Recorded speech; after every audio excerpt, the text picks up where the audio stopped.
الحمدللہ رب العالمین والصلاة والسلام علی سید الانبیاء والمرسلین، اما بعد فاعوذ باللہ من الشیطان الرجیم، بسم اللہ الرحمن الرحیم۔ السلام علیکم ورحمۃ اللہ وبرکاتہ۔ آج ہم اللہ تعالیٰ کی رحمت اور فضل سے چوتھے پارے کا آغاز کرنے لگے ہیں اور انشاءاللہ چوتھے پارے کا خلاصہ پڑھیں گے۔ چوتھے پارے کے آغاز میں ہی اللہ تبارک تعالیٰ نے کامل نیکی کی حقیقت کا بتایا ہے۔ اللہ تعالیٰ فرما رہے ہیں کہ جب تم اللہ کی راہ میں ایسا مال خرچ نہ کرو گے جو تمہیں محبوب اور پسندیدہ ہے، اس وقت تک تم نیکی کی وسعتوں کو نہیں پا سکتے۔ یعنی کہ ہماری کوشش یہی ہونی چاہیے کہ اچھی چیز صدقہ کی جائے۔ یہ افضل اور اکمل درجہ حاصل کرنے کا طریقہ ہے۔ اور اس میں محبوب چیزیں کون سی شامل ہیں؟ مثلاً انسان مال کی محبت میں مبتلا رہتا ہے تو اس مال کو اللہ کے راستے میں لگایا جائے۔ اولاد سے ہمیں بہت محبت ہوتی ہے، اس اولاد کو اللہ کے دین کے راستے میں لگانا۔ اور اسی طرح اپنا آرام، اپنی نیند میں سے کچھ قربان کر کے اللہ کی خاطر کھڑے ہو کر قیام کرنا، اپنی اوقات، اپنی دل پسند مشغولیات میں سے وقت نکال کر دین کی تعلیم سیکھنا اور سکھانا۔ اس آیت کریمہ پر ہمیں صحابہ کرام کے عمل کی بہت سی مثالیں ملتی ہیں۔ حضرت علی رضی اللہ تعالیٰ عنہ نے اپنے غلام کو 3 درہم دے کر بازار بھیجا کہ کپڑا لائے۔ جب وہ لایا تو ان میں سے ایک کپڑا جو 2 درہم کا تھا، اس کو چھو کر دیکھا، اس کی کوالٹی زیادہ اچھی تھی، اسے وہ اپنے غلام کو دے دیا کہ تم نوجوان ہو، تم پر یہ کپڑا زیادہ بہتر لگے گا اور میرے لیے یہ 1 درہم والا ہی کافی ہے۔ حضرت ابو طلحہ انصاری رضی اللہ تعالیٰ عنہ نے اپنی بیرہا کا باغ جو بہت پھلدار تھا اور اس کے میٹھے پانی کا کنواں بھی اس میں تھا، جس کا پانی رسول اللہ صلی اللہ علیہ وسلم کو مرغوب تھا، آپ صلی اللہ علیہ وسلم کے مشورے پر انہوں نے اپنے رشتہ داروں کو یہ وقف کر دیا۔ اس سے ہمیں کیا پتہ چلتا ہے کہ ہمارا دین ہمیں اعلیٰ درجے کی اخلاقیات سکھاتا ہے کہ ہم نیکی کے اعلیٰ درجے تک نہیں پہنچ سکتے یہاں تک کہ اس میں سے ہم خرچ کریں جو ہم پسند کرتے ہیں۔ اس کے بعد اللہ تبارک تعالیٰ نے یہود کے ایک اعتراض کا جواب دیا ہے۔ ان کا اعتراض یہ تھا کہ تمام انبیاء کا قبلہ بیت المقدس ہی رہا ہے، تو تمام انبیاء نے وہاں ہجرت کی، لہٰذا یہ مقام کعبہ سے افضل ہے، اور مسلمانوں نے بیت المقدس کی بجائے کعبہ کو اپنا قبلہ بنایا ہے، تو یہ ملت ابراہیمی سے روگردانی ہے۔ اس اعتراض کا جواب اللہ تعالیٰ نے یہ دیا کہ لوگوں کی عبادت کے لیے سب سے پہلے جو گھر تعمیر ہوا تھا وہ بیت اللہ ہی تھا، بیت المقدس نہیں تھا، کیونکہ بیت اللہ ہی وہ گھر ہے جسے سیدنا ابراہیم علیہ السلام نے اللہ تعالیٰ کی عبادت کے لیے تعمیر کیا تھا۔ اس کے بعد پھر حج کی فرضیت اور شرائط بیان ہوئی ہیں، یعنی کہ اس شخص پر زندگی میں صرف ایک بار حج فرض ہے جو اس کی استطاعت رکھتا ہو۔ یعنی استطاعت سے کیا مراد ہے کہ بیت اللہ شریف جانے اور واپس آنے کا خرچ اس کے پاس موجود ہو، اس سفر حج میں اپنے گھر سے غیر موجودگی کے دوران اہل خانہ کو معمول کے مطابق خرچ دے کر جائے، نیز راستہ پر خطر نہ ہو، یعنی اسے اپنی جان و مال کا خطرہ نہ ہو، اور اس کی جسمانی صحت اس قابل ہو کہ حج اور سفر کی صعوبتوں کو برداشت کر سکے۔ اب جو شخص استطاعت رکھتا ہو پھر جان بوجھ کر حج کا ارادہ نہ کرے یا اس سے غافل رہے، تو ایسے شخص کے لیے حدیث میں بڑے سخت الفاظ وارد ہوئے ہیں، یعنی یہ کہ اللہ کو کچھ پرواہ نہیں کہ ایسا شخص یہودی ہو کر مرے یا نصرانی ہو کر۔ اس کے بعد پھر مسلمانوں کو ہدایت کی جا رہی ہے کہ اللہ کی رسی کو، یعنی کہ قرآن کریم اور سنت رسول صلی اللہ علیہ وسلم کو تھام لو، کیونکہ یہی وہ چیز ہے جو کہ مسلمانوں کو آپس میں جوڑتی ہے۔ ہم درس قرآن میں جاتے رہے ہیں، ہم کسی رنگ، نسل یا رشتہ داری کی بنیاد پر جمع نہیں ہوئے، بلکہ جو تعلق ہمیں آپس میں جوڑتا ہے وہ اللہ سے تعلق ہے اور اللہ کی کتاب ہے، اور اگر ہم نے اس کو چھوڑ دیا تو نتیجہ کیا ہوگا؟ تفرقہ، اور مسلمانوں میں اختلافات اور عداوت کی جو بڑی وجہ ہے وہ یہی ہے قرآن و سنت سے دوری۔ اس کے بعد اللہ تبارک تعالیٰ نے امت محمد صلی اللہ علیہ وسلم کو بہترین امت کہا ہے، اور کس وجہ سے کہا ہے؟ اس ایک ذمہ داری کی وجہ سے، کیا کہ وہ ذمہ داری جو اللہ کے پیارے نبی صلی اللہ علیہ وسلم اور صحابہ کرام کو دی گئی تھی کہ آپ لوگوں کو ہدایت دیں، ان کو خبردار کریں، ان کو خوشخبری دیں، اب وہ ذمہ داری اس گروہ یعنی میرے پاس، آپ کے پاس آ گئی ہے۔ ہمیں اس لیے لایا گیا ہے کہ ہم بھی بھلے کاموں کا حکم دیں اور برائی سے روکیں۔ تو وہ کیسے ہو سکتا ہے کہ بحیثیت مسلمان ہم اچھے اخلاق اور معاملات کا مظاہرہ کریں، چاہے ہم بزنس مین ہیں، چاہے جاب کر رہے ہیں، چاہے مرد ہے یا عورت ہے، بوڑھا ہے یا جوان ہے، یہ سب دین کے داعی ہیں۔ یعنی کہ بحیثیت مسلمان ہر کسی کا فرض بنتا ہے کہ وہ اچھے اخلاق اور معاملات کا مظاہرہ کرے اور بھلائی کا حکم دے اور برائی سے روکے۔ حدیث میں آتا ہے کہ تم میں سے کوئی شخص جب کوئی برائی دیکھے تو اسے بزور بازو ختم کرے، اگر ایسا نہیں کر سکتا تو زبان سے ہی روکے، اگر اتنا بھی نہیں کر سکتا تو کم از کم دل میں ہی اسے برا سمجھے، اور یہ ایمان کا کمزور تر درجہ ہے۔ یعنی اس کا مطلب یہ ہوا کہ جب تک مسلمان اچھے کاموں کا حکم دیتے اور برے کاموں سے روکتے رہیں گے وہ بہترین امت رہیں گے، اور جب انہوں نے اس فریضے سے کوتاہی کی تو پھر بہترین امت نہیں رہیں گے۔ اس کے بعد اللہ تبارک تعالیٰ نے یہود کا انجام بیان کیا ہے کہ قیامت والے دن کافروں کے نہ مال کچھ کام آئیں گے نہ اولاد، حتیٰ کہ رفائی اور بظاہر بھلائی کے کاموں پر وہ جو خرچ کرتے ہیں وہ بھی بیکار میں جائیں گے۔ اللہ تبارک تعالیٰ نے فرمایا کہ ان کی مثال اس سخت پالے کی سی ہے جو ہری بھری کھیتی کو جلا کر خاکستر کر دیتا ہے۔ ظالم اس کھیتی کو دیکھ کر خوش ہو رہے ہوتے ہیں اور اس سے نفع کی امید رکھتے ہیں کہ اچانک ان کی امیدیں خاک میں مل جاتی ہیں۔ یعنی اس سے کیا معلوم ہوا کہ جب تک ایمان نہیں ہوگا، رفائی کاموں پر رقم خرچ کرنے والوں کی چاہے دنیا میں کتنی ہی شہرت ہو جائے، آخرت میں ان کا کوئی صلہ نہیں ہے، وہاں تو ان کے لیے جہنم کا دائمی عذاب ہے۔ اس کے بعد اللہ تعالیٰ نے کفار سے دوستی کو منع فرمایا ہے، اور اس کی وجوہات بھی یہاں پر بیان فرما دی ہیں، جو مختصراً یہ ہیں کہ یہ کفار تمہارے درمیان خرابی، بگاڑ اور فساد پیدا کرنے کی ہر ممکن کوشش کرتے ہیں۔ وہ یہ چاہتے ہیں کہ تم کسی آفت اور مصیبت میں پھنس جاؤ، اور اگر تمہیں کوئی بھلائی حاصل ہو تو وہ اس سے جل بھن جاتے ہیں، اور جب بھی مسلمانوں کو کوئی تکلیف پہنچے تو وہ اندر اندر پھولے نہیں سماتے، اور وہ تم سے اگر کوئی بھی خیر خواہی کی بات کریں تو وہ منافقت پر مبنی ہوتی ہے۔ لہٰذا یہاں پر اللہ تبارک تعالیٰ نے ہمیں یعنی مسلمانوں کو کفار سے دوستی سے منع فرمایا ہے۔ اس کے بعد ان کے مکر و فریب سے بچنے کا طریقہ اور علاج بھی یہاں پر اللہ تبارک تعالیٰ نے بیان فرمایا ہے کہ ان کی سازشوں سے بچنے کے لیے صبر اور تقوی نہایت ضروری ہے۔ اس کے بعد اس سورہ کا مرکزی اور اہم ترین موضوع غزوہ احد ہے، جس میں پورے حالات کا جامع تجزیہ کیا گیا ہے۔ غزوہ احد پر تبصرہ کرتے ہوئے اللہ رب العالمین نے کمزوریوں کی نشاندہی بھی کی ہے، لیکن ان کمزوریوں کو معاف کرنے کا اعلان بھی فرمایا ہے۔ ساتھ ہی صحابہ کرام کے جذبہ و ایثار اور شہداء کے درجات کی بلندی کا ذکر بھی ہمیں ان آیات میں ملتا ہے۔ سورۃ بقرہ میں فرمایا گیا تھا کہ شہداء کو مردہ مت کہو، اس سورہ میں ان کے بارے میں فرمایا گیا کہ یہ گمان بھی مت کرو کہ وہ مردہ ہیں۔ اپنے پیچھے رہ جانے والوں کے لیے بھی ان کی خوشخبریاں وحی کے ذریعے حضور صلی اللہ علیہ وسلم کو پہنچا دی گئیں۔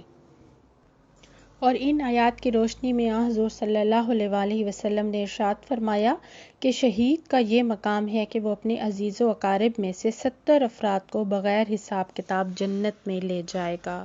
اللہ اکبر۔ پھر جنگ احد کے ساتھ یہاں پر سود کا ذکر آیا ہے۔ ایسا کیوں ہے؟ کیونکہ جنگ احد میں جو مشکل آئی تھی وہ مال کی محبت کی وجہ سے تھی، اور مال کی محبت ہی انسان کے لیے ناکامی کا باعث بنتی ہے، اور اس میں مشغول ہو کر ہم اپنے مقصد کو بھول جاتے ہیں۔ اس کے بعد اللہ تعالیٰ نے فرمایا کہ جنت کی طرف دوڑ کر چلو، یعنی جنت کی طرف دوڑ کر آنے کا مقصد یہی ہے کہ ہم ایسے کام کریں جن سے جنت کا حصول ممکن ہو جائے، اور ہم اس زندگی کی قدر کریں جس کا ایک ایک لمحہ ہمارے لیے بہت قیمتی ہے۔ اللہ تعالی ہم سب کو ایسے کام کرنے کی توفیق عطا فرمائے، آمین۔ پھر اگلی آیت میں اللہ تعالیٰ نے اہل جنت کے اوصاف بیان کیے ہیں۔ اس میں پہلی صفت یہ ہے کہ خواہ خوشحالی کا دور ہو یا تنگ دستی کا، وہ ہر حال میں اپنی حیثیت اور وقت کے تقاضے کے مطابق اللہ کی راہ میں ضرور خرچ کرتے ہیں۔ آپ صلی اللہ علیہ وسلم نے کئی مواقع پر غریب مسلمانوں کو صدقے کی ترغیب دیتے ہوئے فرمایا، دوزخ کی آگ سے بچو، خواہ کھجور کا ایک ٹکڑا ہی صدقہ دے کر بچو۔ اہل جنت غصے کو پی جاتے ہیں اور لوگوں کو معاف کر دیتے ہیں، اور اگر ان سے نادانستہ کوئی غلط کام یا برا کام ہو جائے تو وہ اس پر اصرار نہیں کرتے، یعنی اس کو دوبارہ نہیں کیے جاتے، بلکہ اپنی غلطی کا احساس ہوتے ہی فوراً اللہ کی طرف رجوع کرتے ہیں، معافی مانگنے لگتے ہیں اور توبہ مانگتے ہیں، اور ایسے لوگوں کو اللہ تعالیٰ یقیناً معاف بھی کر دیتا ہے۔ یعنی کہ گناہ پر اصرار کرنا یا استغفار کرنے کے بعد وہی گناہ پھر کرتے جانا اصل گناہ سے بڑا گناہ ہے، اور حقیقت یہی ہے کہ گناہ کے بعد اس کی معافی نہ مانگنا بھی اس اصرار کے ہی مترادف ہے۔ حدیث میں آتا ہے کہ جس نے توبہ کی گویا اس نے گناہ کیا ہی نہیں۔ اس کے بعد اللہ تعالیٰ نے مسلمانوں کو ایسا ضابطہ بتایا ہے کہ وہ مسلمان کو کسی بھی مشکل کے وقت کم ہمت بننے سے بچاتا ہے۔ اللہ تعالیٰ فرماتے ہیں کہ کوئی بھی تکلیف یا مصیبت جو تمہیں پہنچتی ہے وہ پہلے ہی اللہ کے علم میں ہوتی ہے، اور اس غم پر اور اس تکلیف پر غم نہ کرو۔ جیسے کہ حدیث میں آتا ہے کہ مومن کی یہ شان ہے کہ وہ نہ تو مصیبت کے وقت ڈگمگاتا اور آس توڑ بیٹھتا ہے، اور نہ ہی خوشی کے وقت وہ حد سے زیادہ خوش ہو کر اترانے لگتا ہے، بلکہ وہ ہر حال میں اللہ کا شکر کرنے والا اور معتدل مزاج رکھنے والا ہوتا ہے۔ اللہ تبارک تعالیٰ نے یہاں پر فرمایا کہ آزمائش تو آ کر رہے گی، ضرور آئے گی۔ آزمائش انسان کو خالص کرتی ہے، اس کی قابلیت بڑھاتی ہے اور اس کو بڑے چیلنجز کے لیے تیار کرتی ہے۔ اس لیے کسی بھی آزمائش اور تکلیف کے وقت افسوس کرنے کی بجائے اللہ تعالیٰ پر بھروسہ رکھو، کیونکہ وہی اس تکلیف کو دور کرنے والا ہے۔ اس کے بعد اللہ تعالیٰ نے بخل پر تنبیہ کی ہے اور یہ فرمایا ہے کہ جن لوگوں کو اللہ نے اپنے فضل سے مال و دولت عطا کی ہے پھر وہ اس میں بخل کرتے ہیں، وہ قطعاً یہ نہ سمجھیں کہ یہ بخل ان کے حق میں اچھا ہے۔ یعنی کہ دنیا میں نعمتوں کی فراوانی اس بات کی دلیل نہیں ہوتی کہ اللہ ان پر خوش ہے۔ مال و دولت اسی صورت میں اللہ کی نعمت کہلا سکتا ہے جبکہ اس سے مال کے حقوق ادا کیے جائیں اور اللہ کی راہ میں اس کو خرچ کیا جائے، اللہ کی خاطر اس کو خرچ کیا جائے، اور اگر بخل سے کام لیا جائے تو یہی مال و دولت عذاب کا سبب بن جاتا ہے۔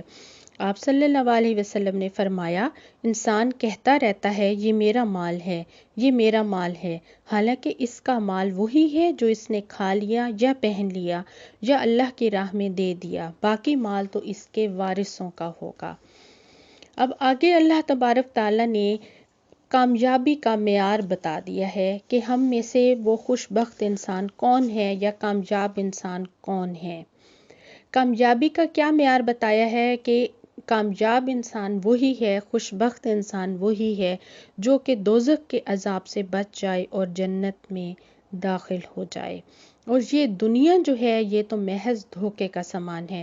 یعنی اس دنیا میں اگر کسی پر نعمتوں کی بارش ہے وہ اس بات کی دلیل نہیں ہے کہ وہ حق پر ہے یا اللہ کے ہاں وہ اس کا مقبول بندہ ہے، اور کسی پر اگر مصائب ہیں، پریشانیاں ہیں، مشکلات ہیں تو وہ بھی اس بات کی دلیل نہیں ہے کہ اللہ اس سے ناراض ہے یا وہ باطل پر ہے، بلکہ اصل میں کامیاب انسان وہ ہے جس کو آخرت میں جنت مل جائے اور وہ دوزخ سے محفوظ ہو جائے۔ اللہ تبارک تعالی ہم سب کو جنت میں داخل فرمائے اور دوزخ کے عذاب سے محفوظ فرمائے، آمین۔ یعنی اس طرح یہ جو دنیا ہے یہ سب کے لیے دارالامتحان ہے، چاہے کوئی عیش و عشرت میں گزار رہا ہے یا تنگی میں، خواہ وہ صحت مند ہے یا کوئی بیمار ہے یا کوئی عالم ہے یا کوئی نادان ہے، کوئی بھی کسی بھی حالت میں ہے وہ امتحان سے ہی گزر رہا ہے، اور اس کو اس کے اعمال کا بدلہ اچھا یا برا آخرت میں مل کر رہے گا۔ اس لیے ہمارے لیے زندگی کا ایک ایک لمحہ قیمتی ہے۔ اللہ تبارک تعالی ہم سب کو اپنے ایک ایک لمحے کو اللہ کی خاطر خرچ کرنے والا بنا دے، آمین یا رب العالمین۔ پھر سورۃ آل عمران کی آخری 10 آیات شروع ہوتی ہیں، 190 to 200۔ ان آیات کے بارے میں رسول اللہ صلی اللہ علیہ وآلہ وسلم نے فرمایا، آج مجھ پر چند آیات نازل ہوئی ہیں، اس آدمی کے لیے ہلاکت ہے جس نے ان کو پڑھا لیکن ان پر غور و فکر نہیں کیا۔ آپ صلی اللہ علیہ وآلہ وسلم تہجد کے وقت وضو کرنے سے پہلے ان آیات کو پڑھا کرتے تھے، اور ان آیات میں اللہ تبارک تعالیٰ نے اس کی پہلی ہی آیت میں اہل عقل یعنی کہ عقل مند انسان کی نشانیاں بتائی ہیں کہ عقل مند کون ہیں۔ عقل مند وہ لوگ ہیں جو کہ اس کائنات میں غور کرنے کے بعد اللہ کی بے پناہ قدرت کی حقیقت تک پہنچ جاتے ہیں اور ہر حال میں اللہ کا ذکر کرتے ہیں اور اس کی عظمت کا اعتراف کرتے ہیں۔ اور یہ جو کائنات اللہ تعالیٰ نے تخلیق کی ہے، یہ کائنات یوں ہی بے مقصد نہیں بنائی بلکہ ایک نہایت اہم مقصد کے ساتھ وجود میں لائی گئی ہے۔ اللہ تعالیٰ کبھی کوئی چیز بے مقصد پیدا نہیں فرماتا، اس کی ذات اس سے پاک ہے۔ اس کے بعد اللہ تبارک تعالیٰ نے یہ فرمایا ہے کہ جزائے اعمال کے لحاظ سے مرد اور عورت میں کوئی فرق نہیں، یعنی مرد اور عورت چونکہ دونوں ایک ہی نوع سے ہیں، لہٰذا نیک اعمال کا جس قدر بدلہ مردوں کو ملے گا اتنا ہی عورتوں کو ملے گا، اور جزائے اعمال کے لحاظ سے دونوں میں کوئی فرق نہیں ہے۔ اور سورۃ آل عمران کی آخری آیت میں مسلمانوں کو کفار کے مقابلے میں ہر وقت تیار رہنے کے لیے جامع ہدایات دی گئی ہیں۔ اللہ تعالیٰ نے فرمایا، اے ایمان والو، صبر کرو، پامردی دکھاؤ اور ہر وقت جہاد کے لیے تیار رہو اور اللہ سے ڈرتے رہو، توقع ہے اس طرح تم کامیابی حاصل کر سکو گے۔ اعوذ باللہ من الشیطان الرجیم، بسم اللہ الرحمن الرحیم۔ سورۃ النساء۔ سورۃ النساء میں خواتین کے مسائل بیان کیے گئے ہیں اور کئی مقامات پر لفظ نساء آیا ہے، اسی سے اس کا نام ماخوذ ہے۔ اس میں ہمیں بہت سے خاندانی مسائل اور ان کے حل بیان ملتے ہیں۔ وراثت کی تقسیم کے اصول و ضوابط سورۃ النساء میں بیان کیے گئے ہیں۔ اس سورہ کی پہلی آیت ان آیات میں سے ہے جن کی تلاوت رسول اللہ صلی اللہ علیہ وآلہ وسلم عموماً خطبہ نکاح میں فرمایا کرتے تھے۔ اس کی حکمت یہ ہے کہ خاندانی اکائی نکاح سے وجود میں آتی ہے اور میاں بیوی اللہ کے نام سے ایک معاہدے میں شریک ہو کر نئے خاندان کی بنیاد رکھتے ہیں۔ سورۃ النساء کی ابتدائی 2 آیات میں تقوی کا 2 دفعہ ذکر آیا ہے، یعنی تقوی اللہ کا ڈر ہی وہ چیز ہے جو تمام معاملات کو ٹھیک رکھ سکتی ہے۔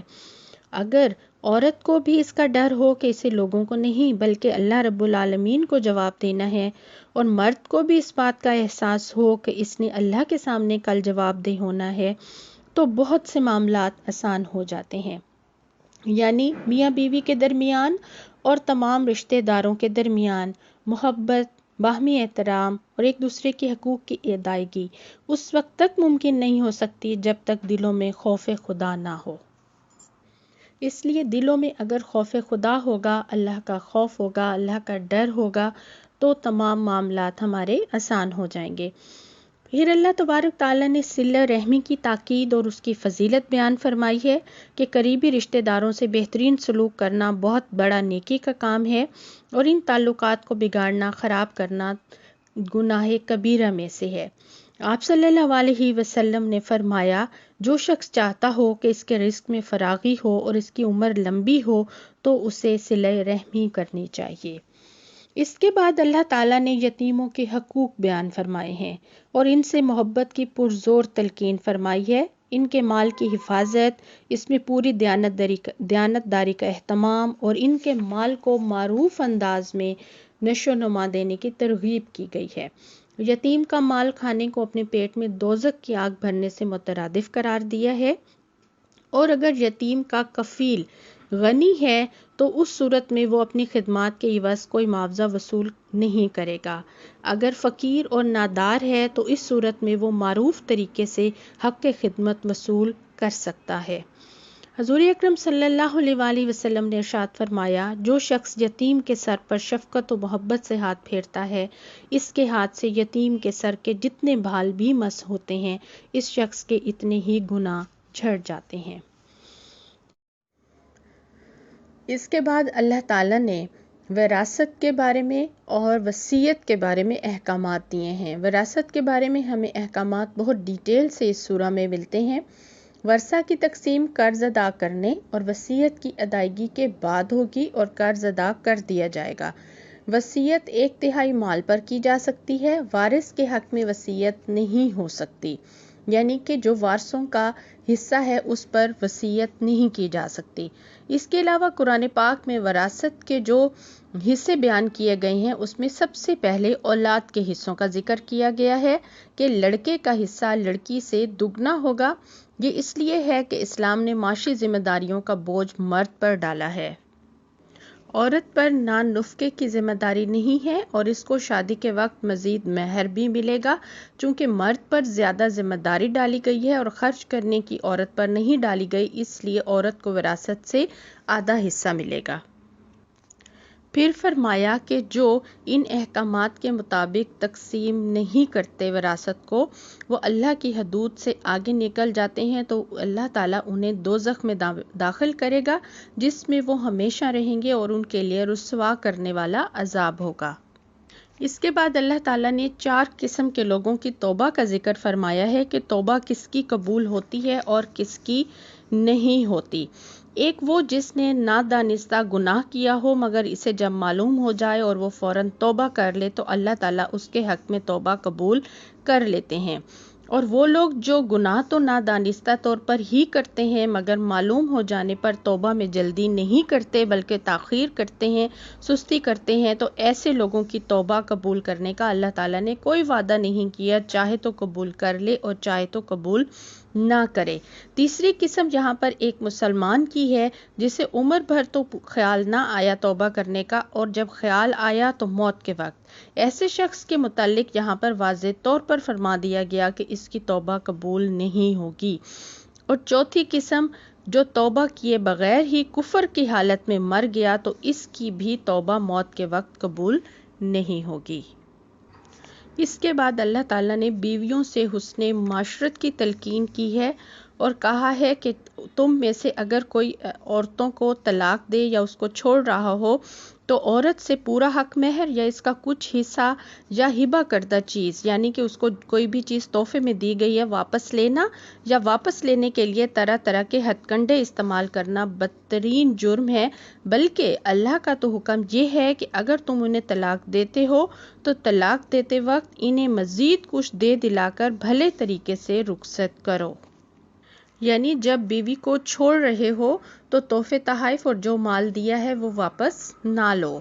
اس کے بعد اس پارے کی آخری آیت میں اللہ تبارک تعالیٰ نے حرام رشتوں کی تفصیل بیان کی ہے جن سے نکاح کرنا حرام ہے۔ ان میں کون کون ہے؟ مائیں، بیٹیاں، بہنیں، پھوپھیاں، خالائیں، بھتیجیاں اور ان کی بیٹیاں، بھانجیاں اور ان کی بیٹیاں، رضائی مائیں، رضائی بہنیں، ساس اور سالیاں، بیٹیاں اور سوتیلی بیٹیاں، بہو اور وہ بہنوں کو بیک وقت نکاح میں، 2 بہنوں کو بیک وقت نکاح میں جمع کرنا حرام ہے۔ الحمدللہ ہمارا پارہ نمبر 4 مکمل ہوا۔ اللہ تبارک تعالیٰ ہم سب کو ان تمام احکامات کی جو ہم نے پڑھے ہیں بہترین عمل کی توفیق عطا فرمائے اور ہم سب کو اہل جنت میں شامل فرمائے، آمین۔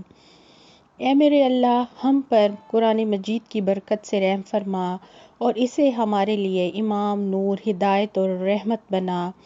اے میرے اللہ، جو کچھ ہم قرآن مجید سے بھول چکے ہیں وہ ہمیں یاد دلا دے اور جو ہمیں نہیں آتا وہ ہمیں سکھا دے اور دن رات ہمیں اس کی تلاوت کی توفیق عطا فرما اور اے رب العالمین اسے ہمارے فائدے کے لیے حجت کے طور پر بنا دے، آمین یا رب العالمین۔